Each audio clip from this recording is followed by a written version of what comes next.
अनामिका शुक्ला नाम की एक महिला अध्यापिका है। अनामिका शुक्ला नाम से जो है वो एक टीचर कार्यरत है।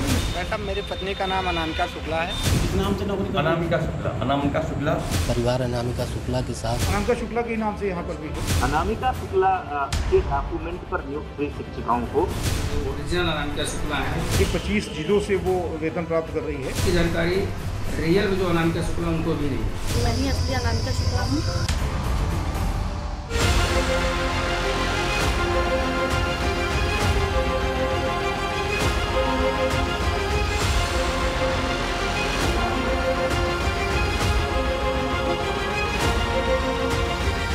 इस कोरोना काल ने अच्छों की कुंडली पर ग्रहण लगा दिया और शिक्षा विभाग की कुंडली में तो ये काल सर्प दोष की तरह बैठ गया।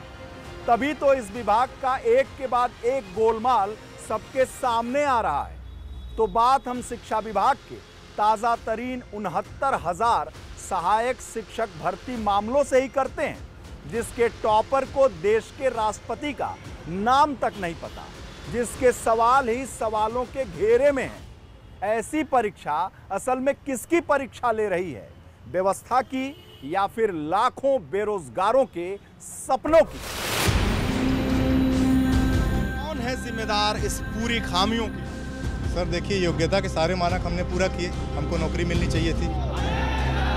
जो गलती उसने पिछली भर्तियों में की वही गलती इस भर्ती में की है। आपको योग शिक्षक चाहिए, आपने कट ऑफ रखा, उससे ज्यादा है तो गलती मेरी क्या है? हम लोग के बच्चे भूखे मरे के हमारे घर गृहस्थी नहीं है।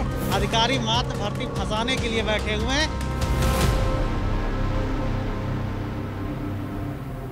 हमारे साथ इस समय वो अभ्यर्थी हैं जिन्होंने 69,000 शिक्षक भर्ती परीक्षा की उत्तर कुंजी को कोर्ट में चैलेंज किया। न्यायालय को भी इनकी दलीलों में दम लगा, इसीलिए काउंसलिंग पर स्टे लगा दिया गया। आखिर इनके उज्जवल भविष्य से खिलवाड़ करने वाला कौन है? कौन है वो गुनाहगार? इन्हीं से जानते हैं कौन है वो। सिस्टम है सर, हमारी जो भी प्रॉब्लम्स हैं सब सिस्टम ने ही किया है। कोर्ट जाएंगे, वहाँ से न्याय मांगेंगे कि हाँ कहीं ना कहीं तो हमें मिले और हम पास हो जाएं, फिर हम काउंसलिंग में जाएंगे। जो सवाल बना रहे हैं उन्हें सवाल बनाने ही नहीं आता। जो योग्य टीचर को खोज रहे हैं वो ही कितने अयोग्य हैं।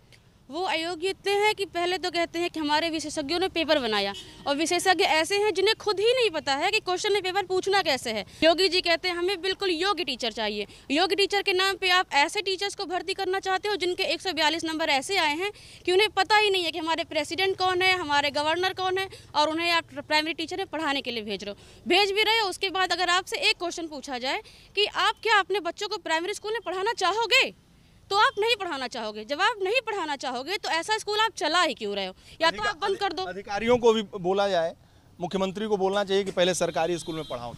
सर बिल्कुल सर, बोलना चाहिए सर। मुख्यमंत्री जी को बोलना चाहिए कि हमारे जितने भी जो है अधिकारी हैं पहले एक बार प्राइमरी स्कूल जाके उनकी हालत भी तो देखें जाके कि उनकी स्कूल में कि क्या कंडीशन है स्कूल की। सर ये सिर्फ छात्रों को ठगा जा रहा है। एक तरफ सरकार ये कहती है कि हमें योग्य टीचर चाहिए, हम परीक्षा जो कराएंगे एकदम निष्पूर्ण कराएंगे, लेकिन ये क्या करते हैं कि उसी में पक्षपात भी करते हैं, उसी में भ्रष्टाचार भी करते हैं। 1.5 साल के लंबे इंतजार के बाद आखिरकार काउंसलिंग का दिन आ गया। नौकरी बस चंद कदम की दूरी पर दिखने लगी, लेकिन एक तरफ काउंसलिंग शुरू हुई तो दूसरी तरफ कोर्ट के एक आदेश से उस पर स्टे हो गया। हमारे साथ इस समय वो कैंडिडेट्स मौजूद हैं जो 3 जून को काउंसलिंग सेंटर तो पहुंचे, लेकिन सिस्टम की खामियों से उनका सपना चकनाचूर हो गया। बात उन्हीं से करते हैं। आप जब सेंटर पर पहुंचे तो आपको मायूसी हाथ लगी, लेकिन सवाल ये है, और सवाल इस बात को लेकर है कि टीईटी की परीक्षा हो या शिक्षक भर्ती की, हमेशा जो सवाल आते हैं वो विवादित होते हैं।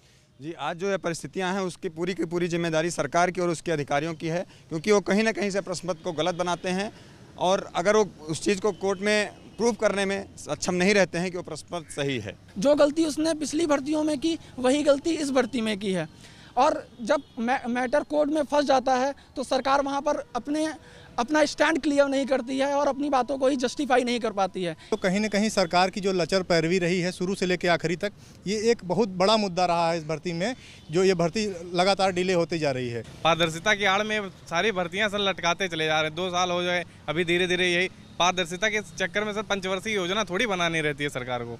अधिकारी मात्र भर्ती फंसाने के लिए बैठे हुए हैं और जो नियम बनाते हैं वो हर नियम कोर्ट में फंस जाता है। विपक्ष यहाँ पर राजनीति कर रहा है, उस पर वो जवाब नहीं दे पा रहे हैं। धरातल पे देखा जाए तो सरकार हो, चाहे उनके अधिकारी हो, चाहे प्रशासन हो, किसी भी लोगों का कोई भी जोर भर्ती करने के लिए नहीं हो रहा है। ये इनका दर्द है जो मेरिट लिस्ट में आए, लेकिन इनके रोजगार और इनके बेरोजगारी के बीच सब गोलमाल है।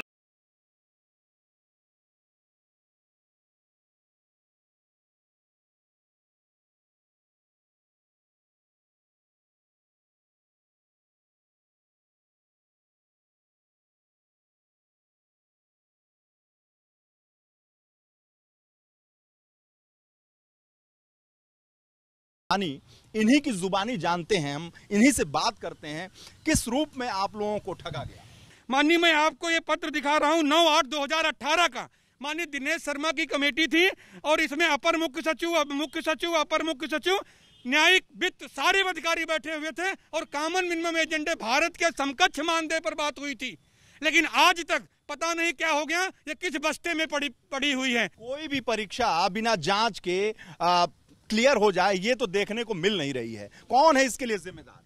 पूर्णतः प्रशासन है। कह रहे हम शिक्षा मित्र लोग जो 10,000 रुपए में कैसे अपना घर चलाएंगे, जो उनका मानदेय भी नहीं है हम लोग के पास। हम लोग के बच्चे भूखे मरे के हमारे घर गृहस्थी नहीं है। सरकार के द्वारा, सरकारी तंत्र के द्वारा शिक्षा मित्रों को बाहर करने के लिए लगातार ब्रेकर के रूप में परीक्षाओं पर परीक्षाएं लगाई गई और उन परीक्षाओं के बाद, परीक्षा संपूर्ण हो जाने के बाद 24 घंटे बाद पासिंग मार्क का निर्धारण किया जाता है और एक निर्धारण करने के बाद ये बता दिया जाता है कि जो 97 अंक लाएगा वो सामान्य वर्ग का व्यक्ति परीक्षा पास होगा, जो 96 अंक लाएगा वो फेल हो जाएगा। ये जो सुप्रीम कोर्ट का आदेश जब मानने की बात आती है तो ये अधिकारी गुमराह करते हैं। एक बैरियर लगाया जाता है, शिक्षा मित्र को बैरियर लगाया जाता है, अधिकारी गुमराह करते। मैं सर आपके माध्यम से बताना चाहता हूँ ये कट ऑफ नहीं, ये पासिंग मार्क का मैटर है हमारा और ये पासिंग मार्क की लड़ाई है। अगर पेपर अच्छा बनाते तो अभ्यर्थी कैसे गलती निकालते? जब अभ्यर्थी गलती निकाल के न्यायालय में जा रहे हैं और न्यायालय उसको एक्सेप्ट कर रहा है कि आपने गलत बनाया पेपर। आपने शिक्षा मित्रों का दर्द सुना, साथ ही उन अभ्यर्थियों का भी दर्द सुना जिन्होंने 69,000 सहायक अध्यापक भर्ती परीक्षा के प्रश्न पत्र के प्रश्नों पर ही सवाल उठा दिए। मामला कोर्ट में है, अधिकारी एसी कमरों में और अभ्यर्थी आज भी सड़क पर। लेकिन कौन है गुनहगार, कौन है दोषी? सिस्टम, राजनीतिक दल या सरकारें? लेकिन पिस कौन रहा है? देखा आपने इनका दर्द। प्रवासी मजदूरों के बाद शिक्षा विभाग का ये गड़बड़झाला जब सामने आया तो विपक्ष के लिए मानो बिल्ली के भाग से छींका टूट गया। कांग्रेस वाली दीदी को तो ये व्यापम से भी बड़ा घोटाला दिखा, तो युवाओं को शिक्षा मित्रों की लॉलीपॉप देने वाले बाबूराम गोविंद चौधरी को सिटिंग जज से नीचे की कोई जांच ही नहीं मंजूर, तो वहीं सीबीआई जांच को बखूबी समझने वाली बहन जी को वही जांच चाहिए। अगर सरकार कह रही है कि ठीक है एक सेंटर में इशू आ रहा है तो उस सेंटर के लोगों को हमने गिरफ्तार कर लिया, लेकिन पूरी परीक्षा में कोई समस्या नहीं है, तो ये बार बार इश्यूज क्यों उठ रहे हैं और लोगों को इतना दुख क्यों हो रहा है? स्टूडेंट्स इतने परेशान क्यों हैं? मुख्यमंत्री जी बताएं कि वो जिम्मेदारी ले रहे हैं कि नहीं ले रहे हैं। वर्तमान सरकार किसी को नौकरी देना नहीं चाहती। आपको याद होगा बहुत पहले मुख्यमंत्री जी ने यह कहा था कि हम तो नौकरी देना चाहते हैं लेकिन उत्तर प्रदेश में योग्य अभ्यर्थी नहीं है। हम कह रहे हैं कि एक लड़का बीए पास किया, एमए पास किया, बीएड किया, फिर उसके बाद कह दिया गया कि बीटीसी करो, बीटीसी किया, फिर कहा गया कि टीईटी करिए, टीईटी किया, और फिर उसके बाद परीक्षा कराने का कौन सा उत्सुक है? केवल बेईमानी कराने के लिए ही एक परीक्षा फिर कराई गई।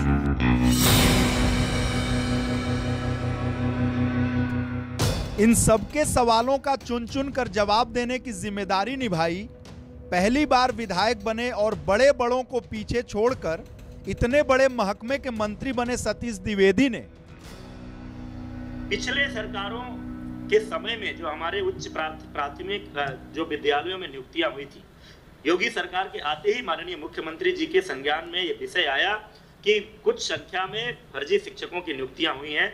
तुरंत ही ऐसे शिक्षकों की जांच करने और उनको बाहर करने के लिए माननीय मुख्यमंत्री जी के आदेशानुसार एसआईटी को और एसटीएफ को अलग अलग मामलों की जांच सौंपी गई।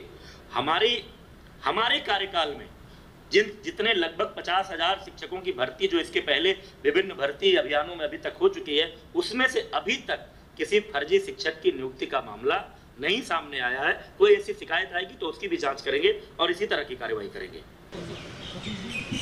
सतीश जी, मंत्री जी, योगी सरकार भ्रष्टाचार के खिलाफ जीरो टॉलरेंस की पॉलिसी पर काम कर रही है। कहीं भी कोई ऐसा तथ्य सामने आता है कि किसी ने कोई दुरुपयोग किया है, कोई गलत तरीके से नौकरी हासिल किया, कुछ किया है, तो उसमें से किसी को बख्शा नहीं जाएगा। सीबीआई जांच की मांग मायावती कर रही है। अब जो कई तरह की सीबीआई जांच में जो उलझा हुआ व्यक्ति होगा उसको तो सीबीआई ही समझ में आएगी। जब योगी सरकार की पुलिस और योगी सरकार की एसटीएफ त्वरित जांच कर रही है, पूरा का पूरा मामला दूध का दूध पानी का पानी होने वाला है। अगर कहीं कोई गड़बड़ी हुई है तो सामने आएगी, हम कार्रवाई करेंगे। तो मुझे नहीं लगता सीबीआई जांच की कोई आवश्यकता है, लेकिन जो सीबीआई जांच से घिरा रहता है उसको बार बार सीबीआई दिखती है। शिक्षकों की भर्ती मामले में प्रियंका गांधी भी लगातार ट्वीट कर रही है, वो सरकार को घेर रही है। क्योंकि प्रियंका गांधी जी जब भी पब्लिक डोमेन में आती हैं, रॉबर्ट वाड्रा जी के तमाम जमीन के घोटाले उनका पीछा करते हैं और कांग्रेस के शासन के घोटालों और भ्रष्टाचार के आरोप उनके सामने आ जाते हैं। हेराल्ड हाउस का मामला अभी चल ही रहा है कि किस तरह से गांधी परिवार जेल जाने से बचे, तो ऐसे में ध्यान बटाने के लिए उनको ये करना ही पड़ता है। अनामिका शुक्ला नाम की एक महिला अध्यापिका है। अनामिका शुक्ला नाम से जो है वो एक टीचर कार्यरत है। मैडम, मेरी पत्नी का नाम अनामिका शुक्ला है। किस नाम से नौकरी? अनामिका शुक्ला। अनामिका शुक्ला परिवार अनामिका शुक्ला के साथ अनामिका शुक्ला के नाम से यहाँ पर भी अनामिका शुक्ला के डॉक्यूमेंट पर नियुक्त हुई शिक्षिकाओं को ओरिजिनल अनामिका शुक्ला है। 25 जिलों से वो वेतन प्राप्त कर रही है। इसकी जानकारी रियल जो अनामिका शुक्ला उनको भी नहीं। मैं ही असली अनामिका शुक्ला हूँ।